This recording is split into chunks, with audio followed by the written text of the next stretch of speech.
Welcome to the webinar. My name is Geert Frans. I'm Product Manager at Chili Publish, and today I would like to present to you Chili Publisher, one of our products. But before I do that, let me quickly give you an update on the company. Chili Publish is a Belgium-based company. Our headquarters are located in Aalst, where we have our development, pre-sales, marketing, and support team. Since 2 years, we have an office in New York, mainly focused or targeted at support and pre-sales. And last year, we also opened an office in Singapore, mainly to drive our expansion into Asia Pacific. Now, Chili Publisher is one of our products. Chili Render is another product. Who are our customers? Who buys from Chili Publish? Which is the market that we target? And to answer that question, I would like to look at our customers from 3 different perspectives. First perspective is the market itself. Of course, we are in the printing industry. We sell to both commercial as well as packaging printers, but also sign and display, large format newspapers, and both B2B as well as B2C. When we look at the customer types, of course, printers are very important in that one, but also agencies, web developers, former prepress companies, and even brand owners themselves like to purchase our solution and integrate that into their internal workflow systems. And from a sales strategy point, we target integrators, OEM partners, solution providers in general. Chili Publish has 2 products. Chili Render, our new online PDF and 3D viewing SDK, and Chili Publisher, the product that I'm going to show you today. So, Chili Publisher, what is it? Well, Chili Publisher is an online document editor. It gets integrated in internal or external workflows, and it can be used by professional and non-professional users. And with that, we mean that you don't need to have any background in professional graphic arts to edit professional graphic arts documents. So Chili Publisher is a product that allows you to edit those documents without any prior experience in the graphic arts industry. Nevertheless, it also offers all the tools, bells and whistles for the professionals from the graphic arts industry to create those documents and to provide them online to be edited by users that are not familiar with our industry. Where does Chili Publisher fit in? Because I said it's an editor, so there's much more around it. It's not the complete system. We only focus on the editing itself. So if this would be a general web-to-print workflow, for example, then the top left is where you log in, where the customer will pick his product. They would like to purchase maybe the product that he likes to edit. And when it comes down to editing, that's where Chili Publisher kicks in. So the middle part tries to explain what Chili Publisher is. So the first layer is the document itself. The second layer is intelligence that we can add to the document. That can be variables, but it can also be constraints. It can be auto-grow. More of that later in the demonstration itself. And then the third layer is the user interface that goes on top of that. We call it a workspace. We adapt that to the experience of the end user in editing. So we turn panels on or off depending on the user experience on the other side. And from then on, it goes to output, shopping cart, PDF, JPEG out. Very important is our API, which allows to easily integrate Chili Publisher into existing workflows. So we don't force you to invest in a complete new workflow. No. You just plug in the editor at that point in your flow where you need the editing itself. But let's have a look at that in detail. So, to demonstrate, I'm going to switch to our demonstration portal. Some of you might already know this one. So the Spicy Beer Company is a fictitious company. It's a brewery, and they also sponsor football. Football in Europe is something else than in the States, so let me refer to it as soccer. Most of you understand that one and know exactly what type of game that is. To explain you what Chili Publisher is, I would like to start with a very simple business card. That business card will allow me to explain two concepts of editing in Chili Publisher: form-based editing versus inline editing. So form-based editing, I'm sure I don't have to explain that to many of you. It's very easy. You start typing your name into a field and then that gets updated. It's instant, and also the QR code you see is changing on the fly with it. Now, if I would have a very long title,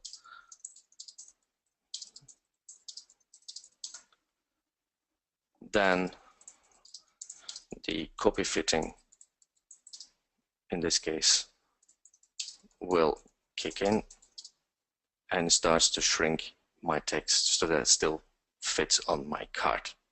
So that is form-based editing in its most simple form, most simple way. You have a field, you type in it, and that updates the document. But form-based editing can be used for much more. It means you can predefine. It means you can add intelligence to a document.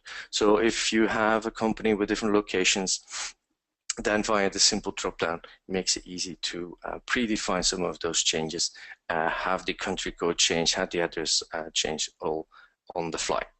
And I mentioned soccer league. Well, maybe I'm not working for that department, I'm working for the head office, so then I can quickly change that one and update that logo. So that is form-based editing. Inline editing is something else, and you can combine in Chili Publisher both into the same document. So I'm now selecting this text frame, and I'm typing in directly in that text frame. Just like that. I can even select just one single character, change the font size to another font, even change the font size just for a single character. The options that we've provided the end user here, changing of the font, changing of the font size, is what we allowed them to do. We could have added color as well, which in this case we didn't. So that is all about what we allow the end user to do, constraints in general. And it goes even further than just that one. For example, if you would allow them to move an image frame, in this case the logo, but we don't want them to exceed a specific area, that's something we can define. So in this case, you see I cannot exceed the upper part. I cannot lower it underneath that gold band now. I'm stuck between the sides of it. And this makes it very easy to allow people to change it, but just in a specific area, or to prevent the end user from moving an element into the bleed zone without the need then in this case to explain what bleed is. And so you can prevent that in this case. Simple form-based editing. Now let's move on to another document, this one. So second concept that I would like to explain to you is the concept of alternate layouts. What are alternate layouts? Alternate layouts are more than one layout combined into the same document. So this is an ad which will be published in a newspaper, for example, and that has different sizes, different layouts even defined into one and the same. So it's updating images. So we'll go back to the first one, the portrait one. I double click on this one and I start changing that to version 5, for example. Go to this one, and also here the text has changed. Now let's do something similar with images. So I'm taking another image, dragging that on the screen, and you see I'm prevented from dropping it here. See the red cross, and these three images apparently I'm allowed to change. So I'm going to drop it here, image is changed, go back to my other layout, and also there the image has changed. So what does this mean? Well, with an alternate layout, you can have elements that are available on all the layouts, and if you change one, then it changes on all the other ones. But you can also have unique elements that are only available onto one layout. So in this case, that star here is only available on this one, and if I make a change to that one, just like that, then it's only happening in this particular layout. We also have noticed that the element here, the checkbox for the star, is also only available for that particular language. That particular layout. So also that is something that you can define in Chili Publisher with the document. And of course, you can translate the interface to another language as well. So Dutch, French, for example, just like that. Some of you may have noticed already, this is actually version 5 that I'm showing you here. And one of the new elements in version 5 that we have is design effects. In this case, you see here an inner shadow, and here you see a bevel and emboss that you can set. So those are the new things. One of the new elements in version 5 is additional effects. So it's inner shadow, inner glow, outer glow, and bevel and emboss that you can set in the document now. Moving on to another document, this one, POS brochure, POS document. This is a document that takes part in a 2-document demonstration. So this document is in preparation of another one, which is one that we will not show to the end user. Okay, it combines, in this case, alternate layouts with a database. So here you see the database, 3 different alternate layouts, but they always contain same information or similar information. There's always an image, there's always an old price, a new price, a description, and the name of the product. And the database will actually start filling these elements in just like that. And if I decide that this is not a promotion, then I can just quickly click on that one and not make it a promotion. So as I said, in preparation of another document. So it's a combination of a database along with a document that has multiple layouts defined. So we will show this document to the end user. It's a brochure. It's a promotional flyer that they can use. Let's say a chain of retail stores across the country, and the local store manager has the ability to create his own promotions for the next month, let's say, and he opens a document for that one, which has already some products predefined. But nevertheless, he has the ability, or he is allowed to change those. So takes another product, clicks on it, gets changed.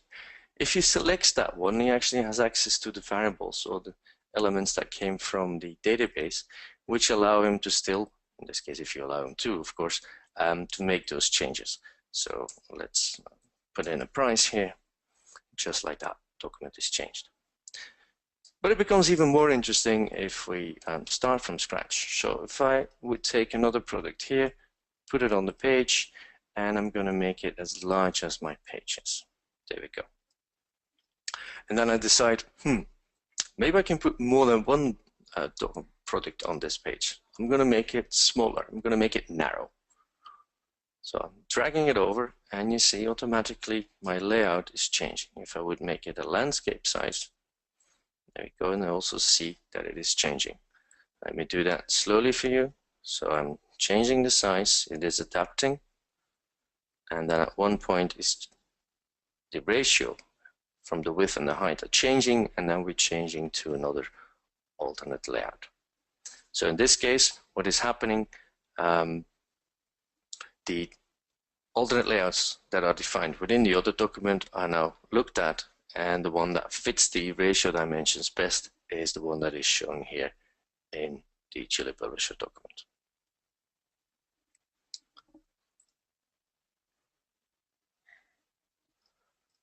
Now, excuse me, I misclicked on that one. I didn't want to show this one yet. So, newsletter. This newsletter, a 4-page document, and the first page is a specific one again. So the first page is like the one before, a document I've dragged into it. So the previous one, when I dragged in a product onto the page, what I was actually doing is I was dragging in another Chili Publisher document, and we call that a snippet. And in essence, any Chili Publisher document can be a snippet in another Chili Publisher document. That means you can do a lot of fancy and intelligent things with it. So in this case, if I select the first one, we had variables defined in the original document.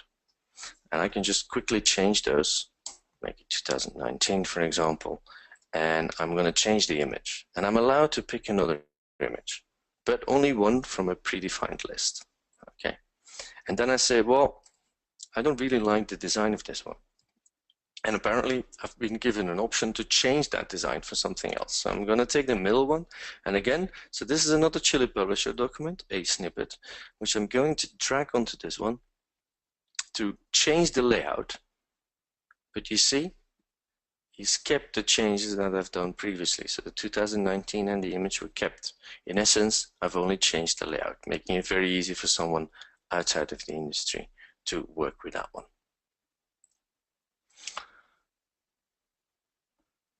So let's move on to second page, and I'm going to have a peek at the questions because I see some people have raised their hands. Is this variable input panel the new HTML5 out of the box? Yes, this is the new HTML5 out of the box. Exactly. This is version 5, the HTML design, right mouse click, no flash. So I'm demonstrating everything in HTML. So in this case, what can we do with images in Chili Publisher? So we can rotate them, and then you see text flowing around it. If I double click on it, I'm actually inside my text. I can do the inline text editing again. Text is moving. But I also have all my paragraph styles that were originally converted from my InDesign document available here. And that's maybe not what I want. We want to make it as easy as possible for the end user, and we want to show them only the paragraph styles that make sense for that particular frame. And that's exactly what we've done in the frame next to it. So if I start typing, you see here we've limited it. We've used constraints for that one to only show 3 of those 20, I think, paragraph styles. So I'm going to make it a title, change it here. I'll go to my next line, make that subtitle. Automatically the style is following, and then again for the body text I have the standard paragraph style again. Now moving on to the page next to that one, again here we have a text frame, and when I start adding text to that one, adding lines to that one, you see that not only text moving down, but also my frame is growing. The auto grow here, upwards in this case, the only way that I need to set that is auto grow frame, and then decide in which direction that needs to go, up, down, left, or from the center on horizontally or vertically. But we can do even more, because in this case here what you see is a similar setup, a frame with some inline frames and frames below, and I decide that I want to put some more text here. So I can just start adding text, and you see again my text frame is growing. But not just only that, also my images down below are repositioned automatically. So what is going on here? Auto grow of the frame until, and you see here, and we still need to change that color to a darker yellow, the triangle which you see on the left side here, the other page as well, where my mouse is rotating around it, indicating that I have too much text. I have text overflow. And why is that one? Well, I allow the text frame to grow, but with a maximum of 145 millimeters. So it's not going to be any taller than that one. So it stops, then it gives me the warning of text overflow. And these images down below, they are anchored 7 millimeters below the bottom of that frame. And on the last page, we have some text frames, we have some tables. Text frame, I can quickly change the amount of columns to 2. We can change that to 5, so the gap is smaller in between. You see the text flowing automatically. I can show my baseline grid, and I can even edit my baseline grid. I'm just using my arrow keys now on the keyboard to change that number from 7 to 5 again, and you see the text reflowing along with that. Now, what I'm going to do now is I've actually have this same document open in Safari. And why do I have this open in Safari? Because Safari allows me to make a change in the way the browser is reacting. So what you currently see is the HTML user interface in the state that we call normal. So normal means desktop computer, mouse, but what if we would use this on an iPad, for example? And you go, okay, that's probably not workable because scroll bars are not wide enough, icons are way too small for my fingers. So with version 5, with the new Workspaces, we have 4 different states available: normal, minimal, touch, and touch minimal. And in order for you to see that, Safari allows me to simulate via Develop User Agent. And I'm going to simulate an iPad. So the document is going to reload, and this time we're going to recognize that we're actually coming or simulating that we come from an iPad. And then the user interface will adapt to that one.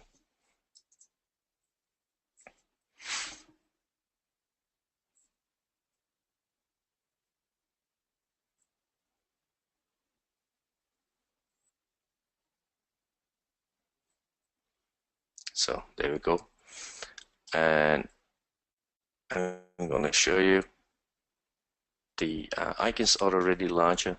You definitely see that here on the scroll bars. They're double the width of that one.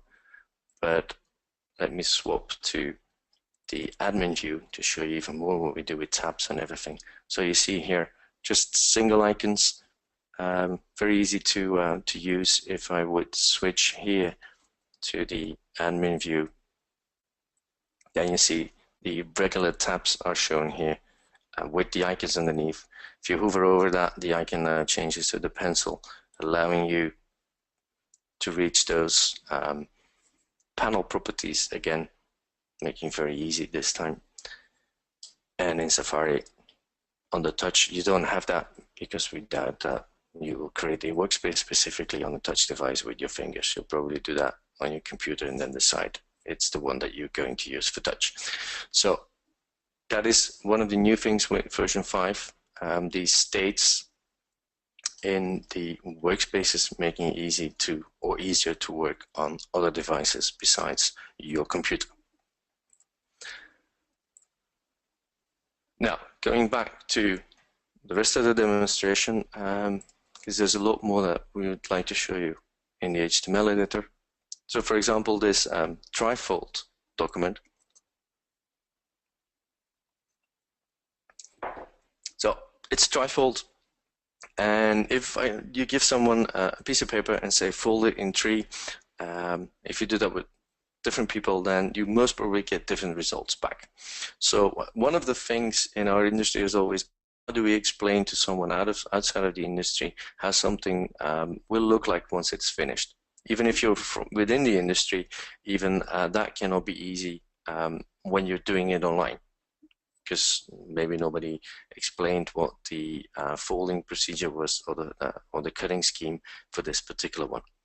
Now, on the first page here, we can probably guess that at the edge here, we'll have a fold line.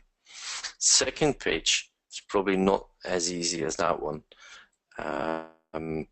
If you're not from the industry, then you might think that, again, will fold at the edge of the image. If you're from the industry, you know that you won't do that, because then the fold line will be way too close to the text. But what if someone would move this, for example, like that one? How do we indicate that this has been moved to another panel? And then to make things even worse, we actually want to do a die cut on this one. We want to have a cutout of the bottle in this panel, so when this is folded over, we can actually see the bottle coming through. There are different ways that you can go about it and explaining it to the end user. For example, like this one, you could show a die cut, in this case like that one, a black silhouette. Probably they will give you a call and say it's all nice, that black, but we actually want it cut out, so that's probably not what you want to do.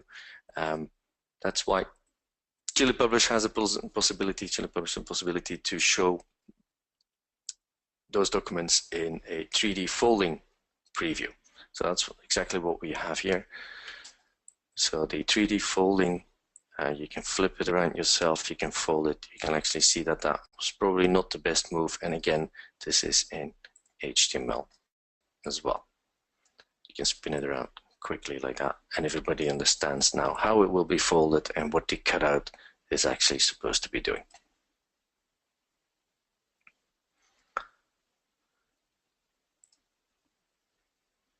Okay, also 3D models are available in Chili Publisher.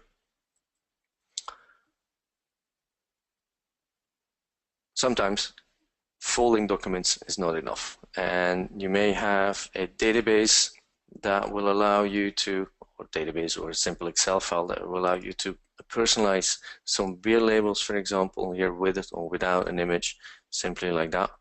And also that can be shown in 3D, so you can have the bottle here, 3D bottle, and then going through that to the database, and you can actually see those changes appearing.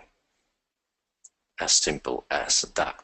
So preview 3D models based upon a Collada model that you can import. A Collada model is an interchange document between different 3D applications, which is the basis for us to do 3D previews. So in those Collada models, we actually replace parts of it with documents, colors, or assets. And that can help some of those customers in making design decisions.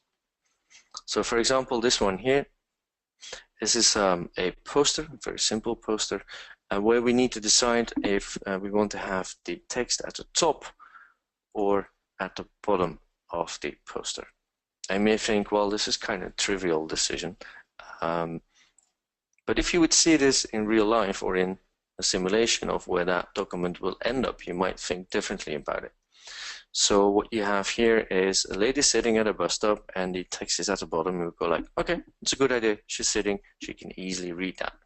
But we all know that there are more people standing than they can actually sit at a bus stop, so it might make it easier or better to put the text at the top. Or in this case, the customer can actually decide or tell you that they actually want two versions, one from the inside and one from the outside of the bus stop. So again, 3D in Chili Publisher in the HTML editor, but we have something new in that 3D design as well. So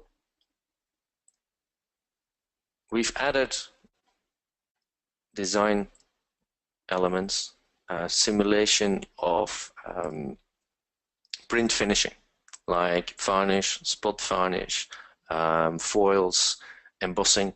They can now all be defined in the 3D preview with Chili Publisher version 5.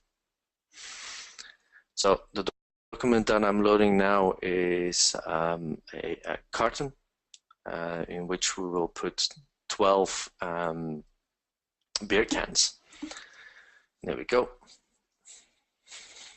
And just to show you where we'll have some print finishing. So this is where in the 3D view you will see varnish. So the blue one, that will be varnish, and the pink parts that you'll see now here, so on top of the logo and there, those will actually be embossed. And from here on I can launch the 3D view. So this is a design a box 1 meter 60 by 60 centimeters, and it has a nice simulation with it as well.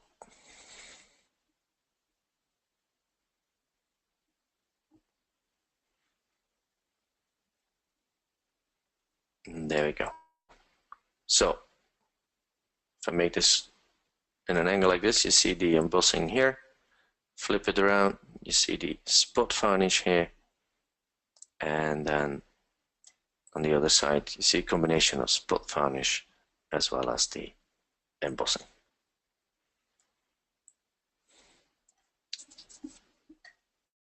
And that is also new in version 5. So some of the things I've explained already. So bevel and emboss, new effects for version 5, shown you in that particular document. I've shown you the user interface. Actually, all of the complete demonstration was done with the HTML5 editor with this new UX user interface, which will have now 4 different states, allowing you to create something specifically for those tablets out there as well. The 3D is also in HTML, and the addition of simulation of print finishing effects in 3D has now been added as well. And there's actually one more that I can show you with the print finishing, is this one in particular. So we've seen the folding, and this one is a 3D model, and that 3D model has a simulation of foil. So what we're actually doing here is the inner part. Let me show you like that one. So that's actually the material that we're going to print on. So the material of the potato chips bag, and we're going to use that as a design element. So we're not going to print on that one. We just use the element as a design feature, and that can be shown on the 3D model as well. So there we go. And you see that now as a really metal finish. And not only that one, also here you see on the reflection that it is really ink on that metal foil. It gets that nice satin finish that you can add in the 3D effects as well.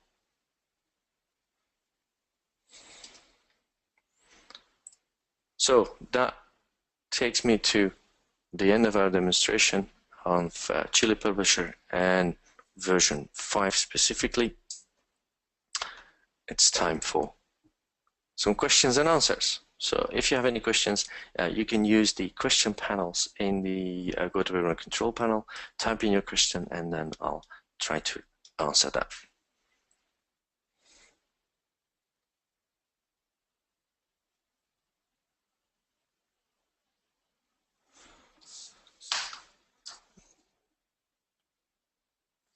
Question: when will version 5 be released? Well, version 5, the release of version 5 is foreseen for November. So we'll have the new UX, we'll have some installers for the plugins as well, which I forgot to mention. We'll have support for Chinese, Korean, Indonesian, but that is still in the Flash version, so we're still working on that one. Should be done by November as well.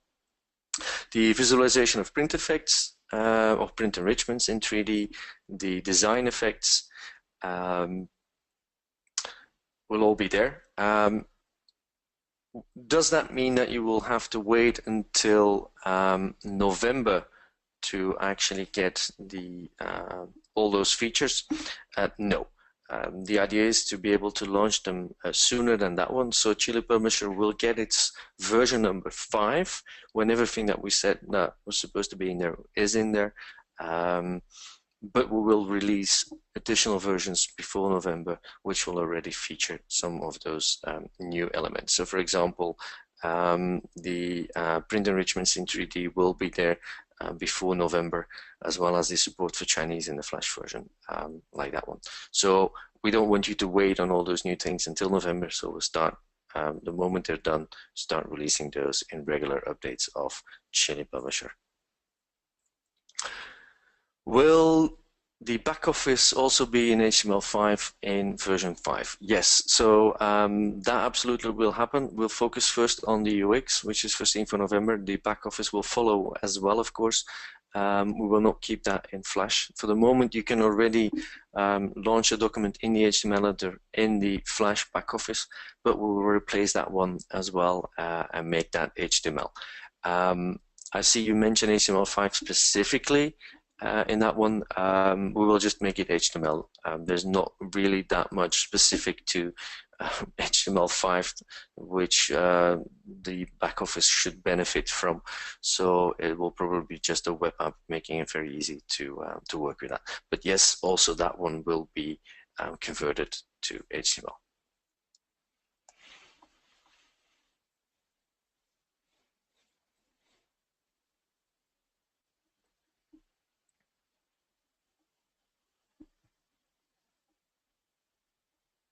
Does the HTML editor work on an iPad? Yes, absolutely. That is actually why we have those states defined for the workspace, making it easy to edit on an iPad. So the buttons will be larger, scroll bars will be wider, making it easier for your finger to reach them and design the document the way you want. And then another one, more technical question. Will my existing integration be broken when switching to the HTML editor? No, it won't. It will still work the way it worked before. If you already have an integration with the Flash editor, then that will still work. The only difference between the on the integration level between the HTML editor and the Flash editor is the API call you need to do. So the web service function you need to call to open the editor. So for Flash, you're now using the document get editor URL.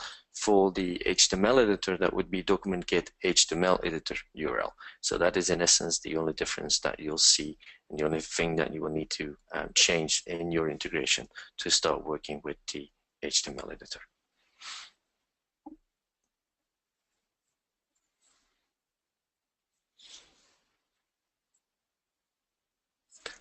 Well, I don't see any other questions arising.